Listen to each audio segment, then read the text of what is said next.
tayong magkakasama hanggang ngayon, hindi ka pa rin marunong? First timer eh. Isa na lang ah. Isa na lang. Sige.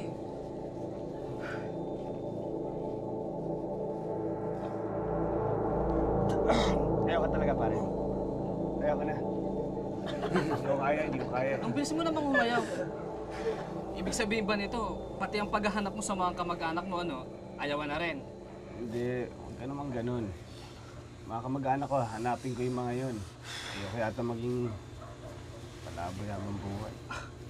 Chong, sa laki ba naman ng Marikina? Swerte mo kung mahanap mo yung mga yon.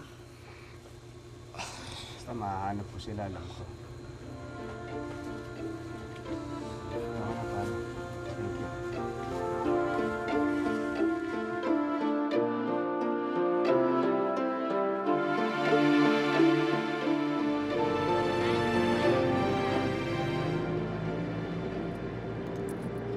Bayad daw. Style mo, bulok. Kunwari mag-aabot ng bayan para pagbukhang bayad na rin. Ano maingay dyan? Wala nga akong pambayad eh, tsaka okay na to, libre sa akin.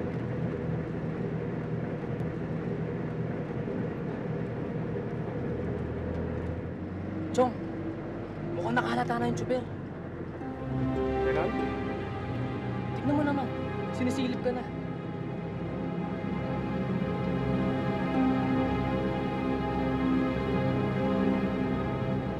Oo nga. Tara na. Mapapulis pa tayo. Para! James? James, ikaw ba yan? Tata Orly! Sabi sa'yo, mahanap ko kamag-anak ko eh! Tata! Nandito ka sa Maynila. Kamusta si Chang? Naku, nandito sa bahay. Pagbaba ng pasahero ko dito sa kanto, lumipat ka dito sa akin. Sige ho! Bayad ko Oh, kain ng kain ha, at huwag ka mahihiya. Salamat po. Huwag mong alalahanin ang bayad. Ang Tia Selly mo ang may-ari ng karinderyang ito. Libre yan. Ganun po ba? Naku, salamat po. Kain na kain. Selly, Oh, ito pa lang si James, ay ilang linggo nang nandito sa Maynila. Naglayas. Walang may alam sa Bicol kung nasaan siya. ang ibig mong sabihin eh, hindi to alam ni Marta. Diyos ko, bakit ka naman umalis ng Bicol? Ang lakas-lakas naman ng loob mo. Nanay po kasi, ayaw na pag-aralin. Bakit daw? Wala na po kaming pera. Tatay naman po, wala na stroke. Hindi na makausap na matino eh. Paralisado na po. Kawawa naman pala tong pamangkin natin. Ang mabuti pa siguro, dumito ka muna sa amin. Oo nga. Salamat po ah. Pansamantala maaari kang tumulong-tulong dito sa karinderya para hindi ka naman nabubugnot. Eh, kesa naman magpalabo-labo ka dyan sa kalye. Sige. Bilisan mo yung pagkain at marami kang huhugas ang pinggan.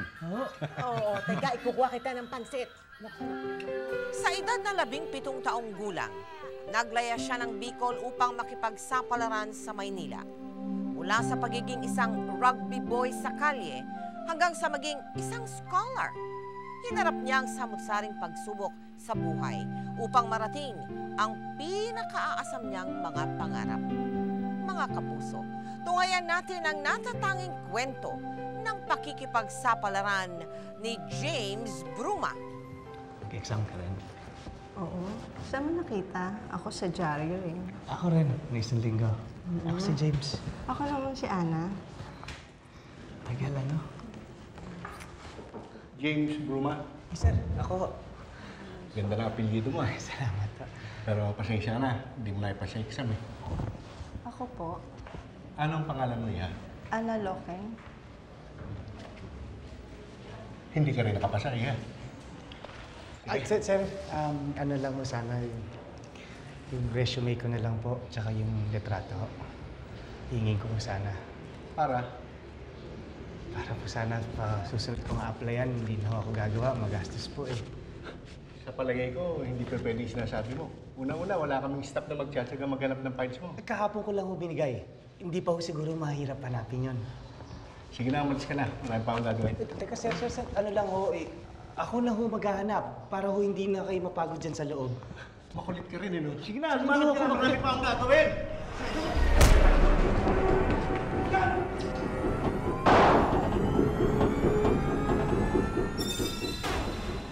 James Bruma. Wala na ho dito yan. Pero ito ang binigay niyang address eh, sa application niya. Dati ho namin border dito. Pero matagal na ho wala dito yan. Ganun ho ba? Oo. Sige, salamat. Ipagtanong nyo rin ho sa ibang lugar.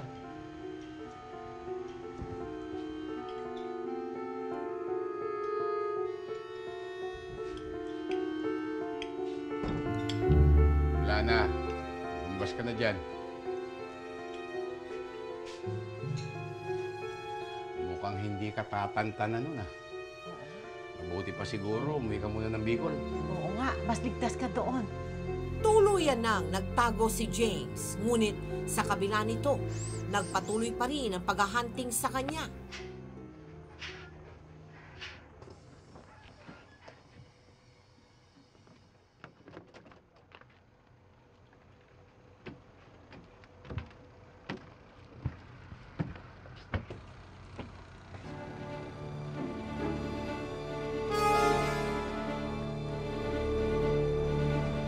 Thank you, ah.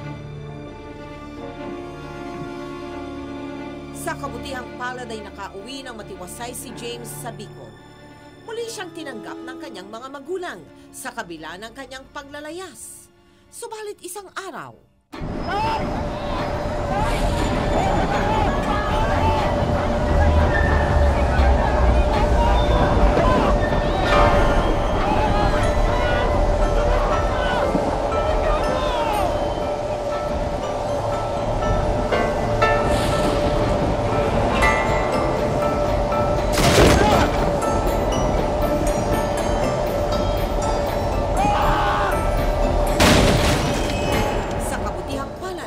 hindi siya nagtamo ng matinding sugat sa gitna ng panganib na dala ng malakas na bagyong iyon.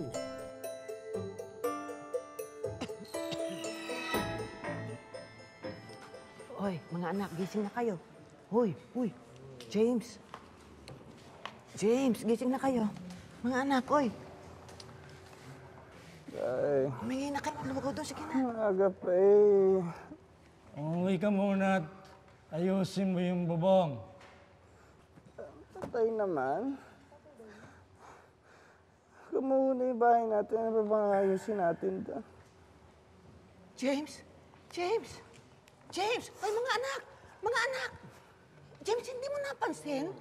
Ang tatay mo, malinaw na ang salita. Nakakasalita ka na. Sabi nang umuwi muna, wala nang bagyo. Ayusin mo yung bubong. Narinig niyo? Sige na, sundin mo na ang tatay mo. Sige na, anak, sige na. Nakakasalita na ang tatay niyo. Salamat sa Diyos.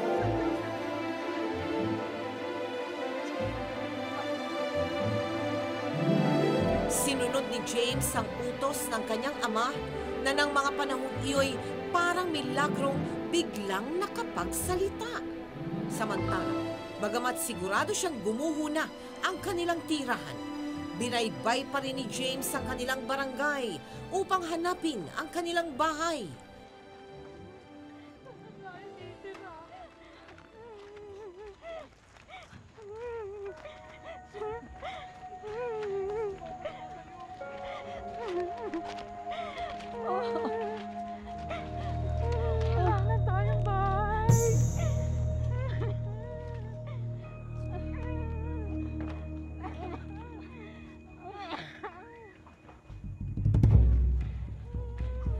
James!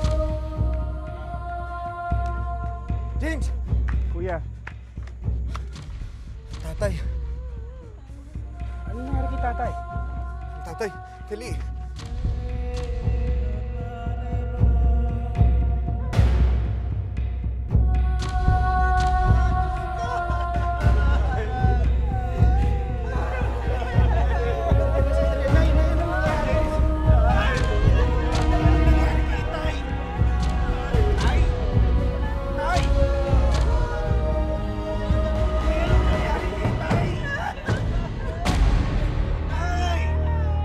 Tay!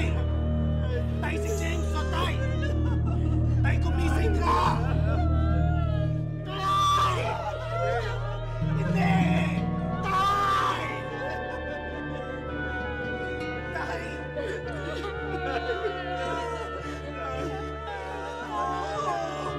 Tay! Tay! Tay!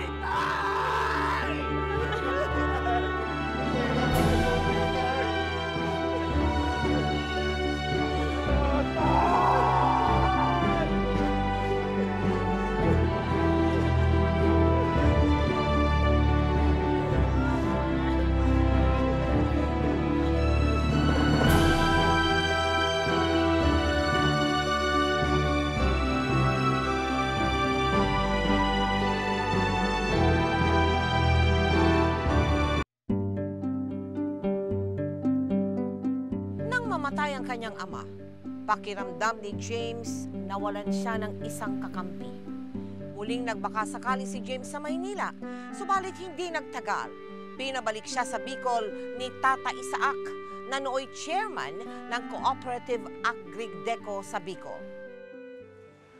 Tata Isaac, pinahanap niya pa raw po ako sa Maynila. Bakit ho? Oo.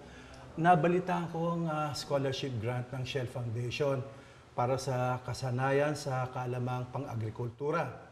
Para ito sa mga estudyanteng gusto mag-aral ng pagsasaka.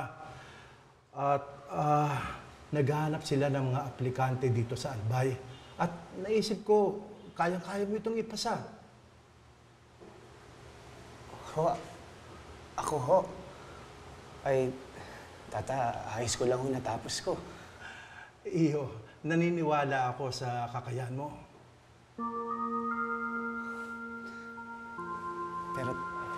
Pero Tata, napakabait niyo sa pamilya ko kahit di naman ho namin kayo kaano-ano.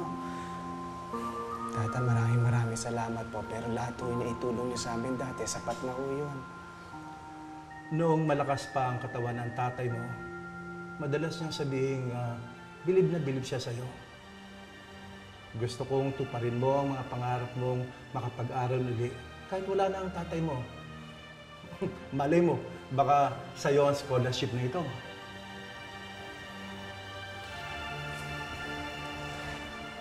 Tata, maraming salamat po.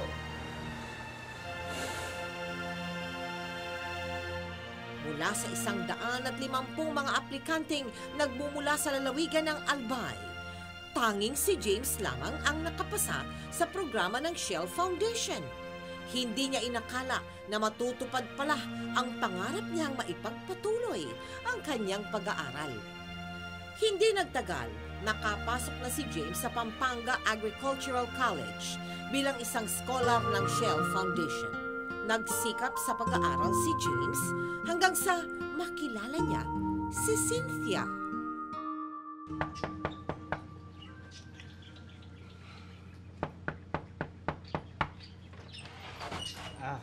Hi Ruby, good evening. Napasyal ka? Sexy ka. Ay, si Cynthia ba nandyan? Naku, buti kung makausap mo pa. Daming nakapila. Oh! Ayan, tignan mo.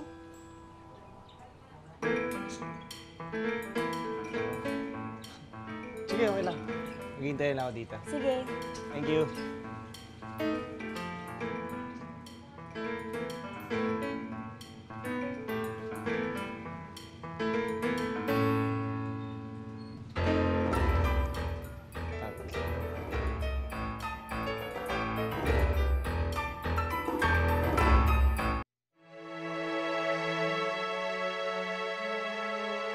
Bagamat maraming manliligaw si Cynthia, hindi pinanghinaan ng loob si James. Naging masigasig siya sa panliligaw kay Cynthia. Sir, saan ka? Kay Cynthia? Bawal ang dalaw ah. Paano naman nangyari na oras pa ng dalaw? May chicken pox yung dadalawin mo. Ganun ba? Miss, huwag kang mag-alala. Nagkabulutong na ako ng bata ako. Sigurado ka? Huwag mo ako intindihin. Balat kalabaw ako. Ha? Sige, pero isang oras lang ah. Sungit mo naman. Sige, sige. Uy! Dito pala kayo. Uy, bro man, lakas ng loob mo ah. Bakit? Okay ka, James ah. Lahat na ng ligaw kay Cynthia nag-atrasan nung nalaman yung bulutong siya. Ikaw lang yata ang di na pa-atras, ha? Ganun ba? Sige, mauna na ako, ha? Inaraw-araw ni James ang pagdalaw at pag-aalaga kay Cynthia. Sinunggaban na ni James ang pagkakataon na mapatunayan sa dalaga ang pagmamahal niya dito. Unti-unting nagsawa ang ibang mga manliligaw ni Cynthia sa pagbisita sa kanya hanggang sa si James na lamang ang natira. Dahil sa ipinakitang determinasyon at malasakit ni James, agad siyang sinagot ni Cynthia. Naging magkasintahan sila hanggang sa magdalang taong ang dalaga. Salamat.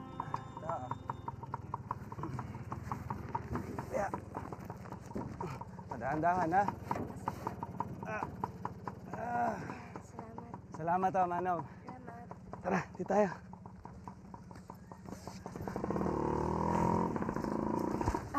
James, ba't kasi hindi na lang tayo sa may Palawan sa amin tumuloy?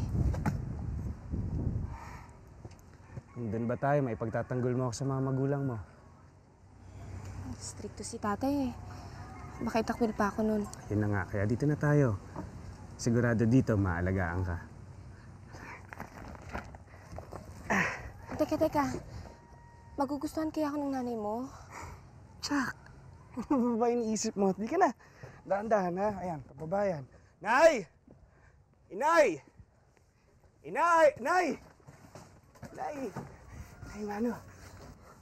Nay, si Cynthia. Si Cynthia po. Isang taon na lang, hindi mo pa tinapos ang pag-aaral mo. Nay naman. Isang babae lang pala makakasira sa lahat ng pangarap mo eh.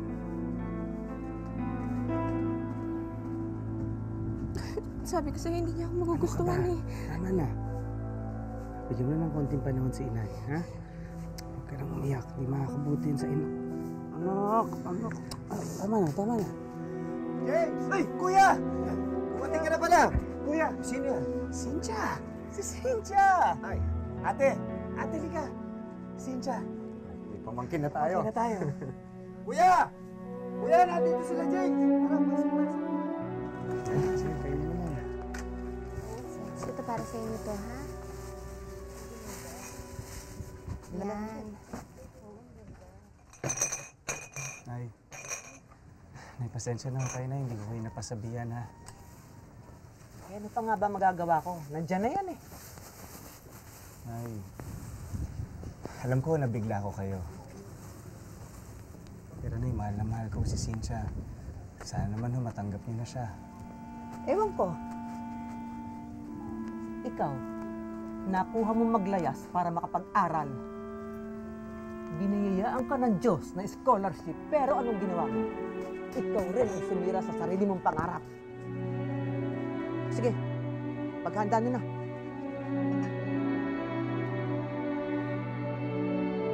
Ipinaglaban ni James ang kanyang kasintahan sa kanyang pamilya.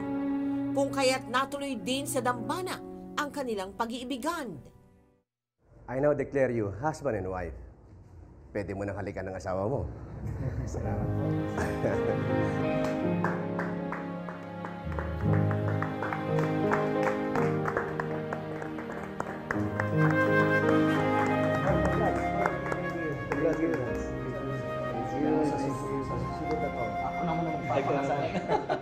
Hindi na talaga dumating si Mama. Bagamat hindi dumalo sa kanilang kasal ang ina ni James, naging matatag ang relasyon ng mag-asawa hanggang sa isilang na ni Cynthia si Melin. Ano? Smile ka dyan. Pasensya ka na, ha? Papalitan ka na yata kay tatay. James! Ngayon. Andito ka lang pala, kanina pa kita hinahanap. Eh kasi hinihintay na tayo ni Father Realuyo at saka ng mga bisita natin. Sweetheart, tingnan mo ito anak natin, oh. Ang ganda-ganda. Oo, tingnan mo, oh, parang anghel. Eh syempre, kanino pa ba magmamana yan? Eh kundi sa Mami. Sweetheart naman, sabihin mo, swerte ka. Ako na pang asawa mo. Sa tingin mo? Dito na pala sila eh. Puyat ka ba, anak? Tol, halika na, nandito na si Pater. Init-init dito ah. Sige, tara na. Tara na. Para mabinyagan ito sa Tara, baby. tulog na tayo. Matapos mabiyayaan ng isang anak, isa pang biyaya ang darating kay James.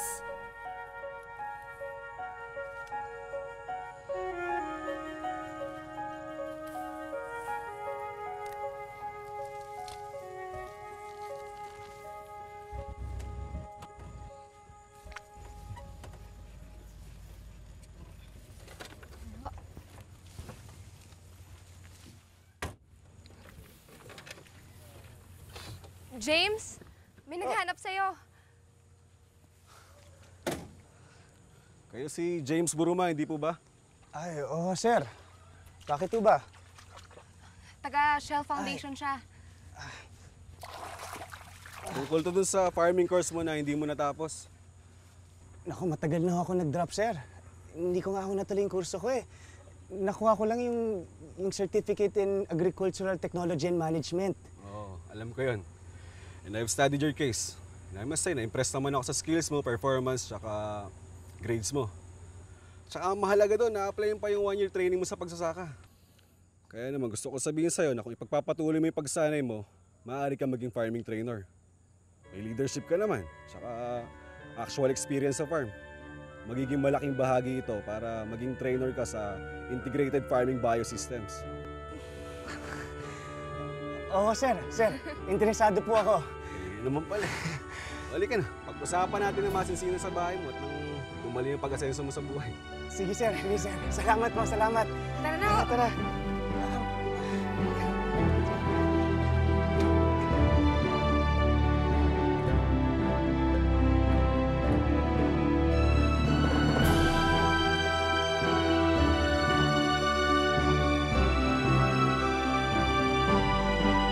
Tutukan ang makatotohanang drama ng buhay sa magpakailanman at pwede kang manalo ng cash prize. Sagutin lang ng tama ang 3 tanong.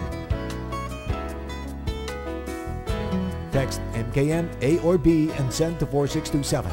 Text na ng manalo ng premyo para sa isang masaganang simula ngayong Pasko. Nagsimula magtrabaho si James bilang on-call trainer sa Shell Training Farm hanggang sa maging farm operations supervisor siya, training officer, at marketing and extension officer. Sa mga panahong ito, muling nagkaanak sina James at Cynthia hanggang sa... Bakit sa dami ng lugar na pwede kang madestino sa Camarines Norte pa? Maganda yung lugar na yon. Okay na yon. Hindi ako na-destino eh. Hindi ba maraming NPA doon? Kung meron man, hayaan mo sila doon. Tsaka isa pa, sa gwapo ng mister mo, kapagkakamalang ba itong espiya? Ikaw ha, alaga aming kapatid mo. Ingat kayo rito. Ako na ako at mahirap gabihin sa biyahe, ha? Bye.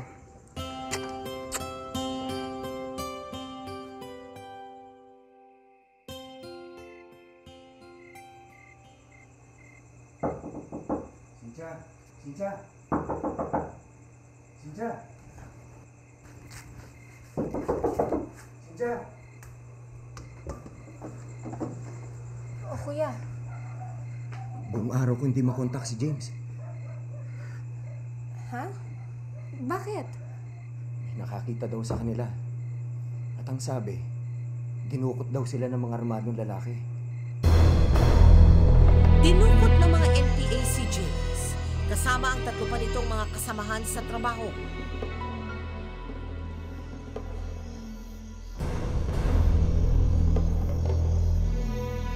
Mga espiya kayo ng gobyerno, ano? O baka mga militar?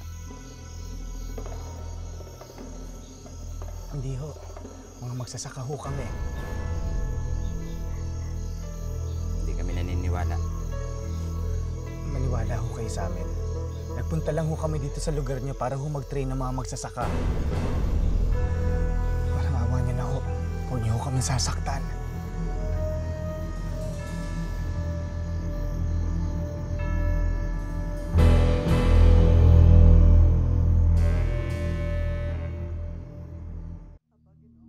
Isang buong araw na sumailalim sa interrogation ng NPA sina James at ang mga kasama niya. Pinaniwalaan naman sila ng mga NPA. Bago lumubog ang araw, pinalaya din sila. Abagin mo. James! James! James, anak! James! Tol! Salamat, anak. Salamat, ligtas ka. Hindi ka ba nila sinaktan? Hindi ka nila sinaktan? Hindi po, Inay. Napagkamalan lang po, pero hindi naman nila ako sinaktan. Salamat po, Diyos ko.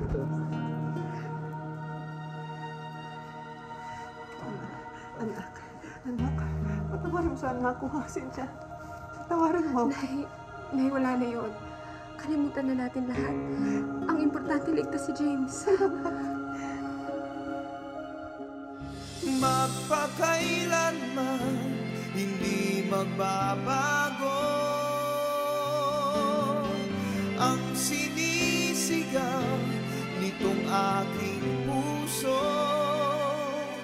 Magpakailanman, magpakailanman. Tutukan ang makatotohanang drama ng buhay sa magpakailanman at pwede kang manalo ng cash prize. Sagutin lang ng tama ang 3 tanong.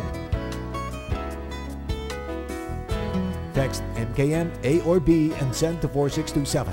Text na ng manalo ng premyo para sa isang masaganang simula ngayong Pasko. Marami pang ibang pagkakataon na pinaghinalaang sundalo si James ng mga NPA. Ngunit sa bawat pagkakataon, nakakaligtas naman siya. Nagsumikap siya sa kanyang trabaho hanggang sa tuluyan na siyang nakapag-impok para sa kanyang pamilya. Ano to? Kanino ba ito? Sa atin. Sa'yo. Sa atin? May sarili na tayong bahay. Walang utang, malinis na malinis sa atin na itong bahay na to. Alam mo, tama sila eh. Hindi ako dapat makontento. Dapat mangarap pa ako ng mangarap. Tama sila. Aasenso pa ako.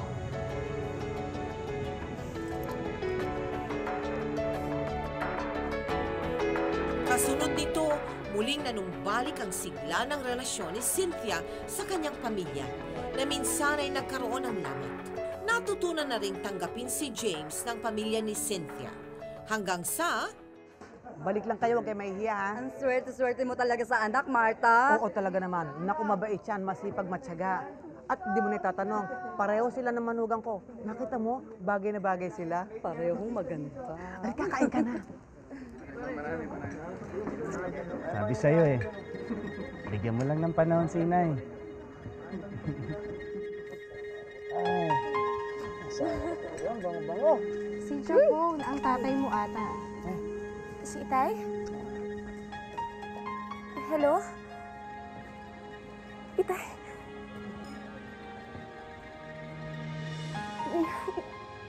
Naiintindihan po namin. Ikamusta niyo na lang ho ako dun sa Palawan, ha? Mahal na mahal ko po kayo. Naku po, bye-bye. Pinati tayo ni Itay sa kasal natin. Hayaan mo. Pag makakuha tayo ng panahon, ibisitahin natin ang Itay mo, ha? James, salamat sa lahat, ha? Sa suporta, sa pagmamahal, sa pag-aalaga. Kahit anong mangyari, mamahalin kita. Ikaw ang inspirasyon ko. Mahal na mahal kita. Magpakailanman.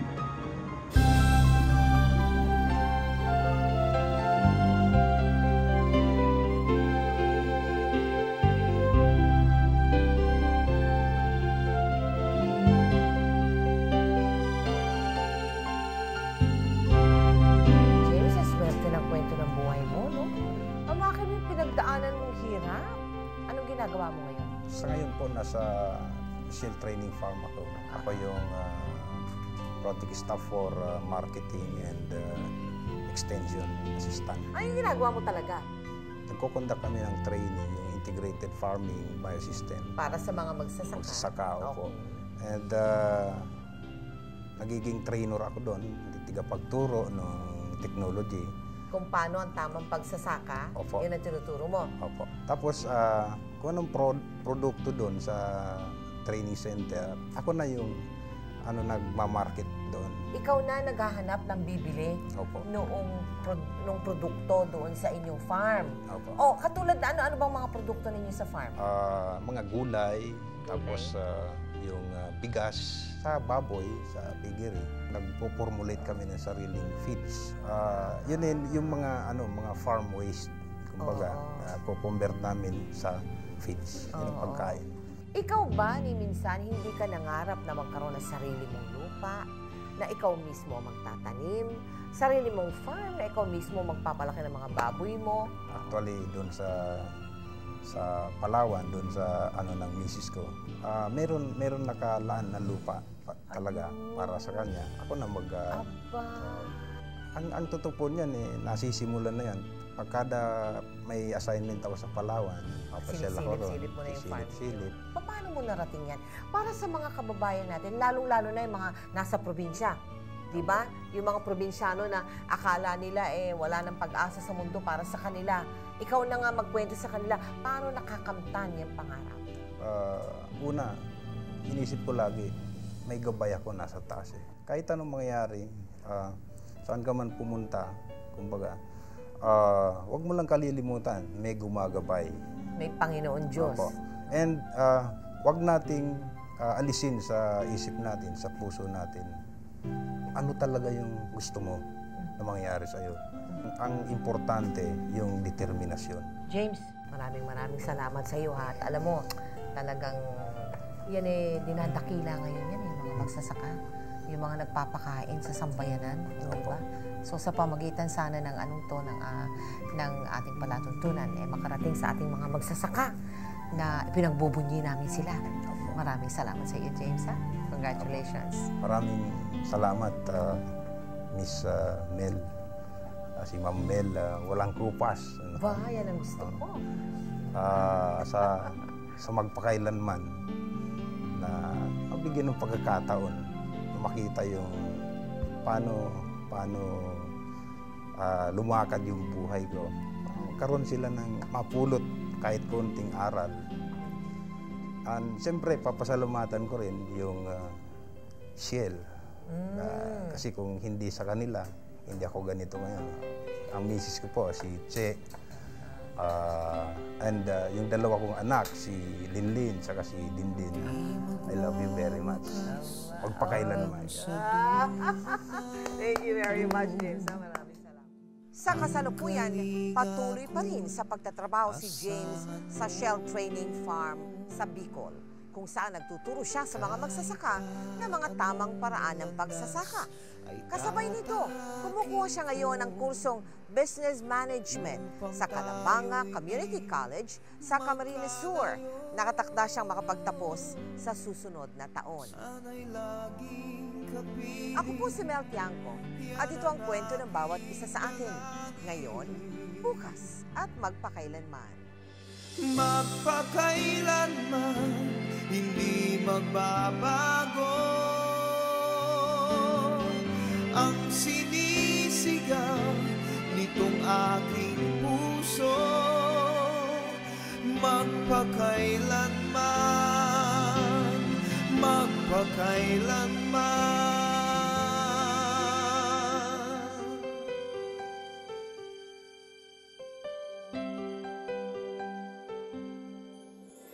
Sa tuwing kinakailangan mo'y narito ako, handang dumamay sa iyong lingkod.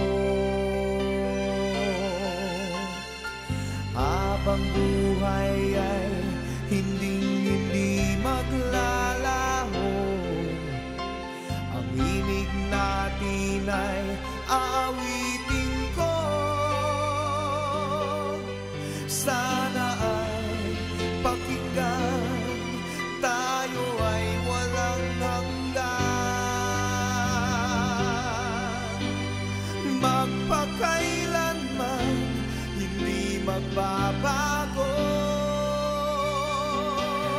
ang sinisigaw nitong aking puso. Magpakailanman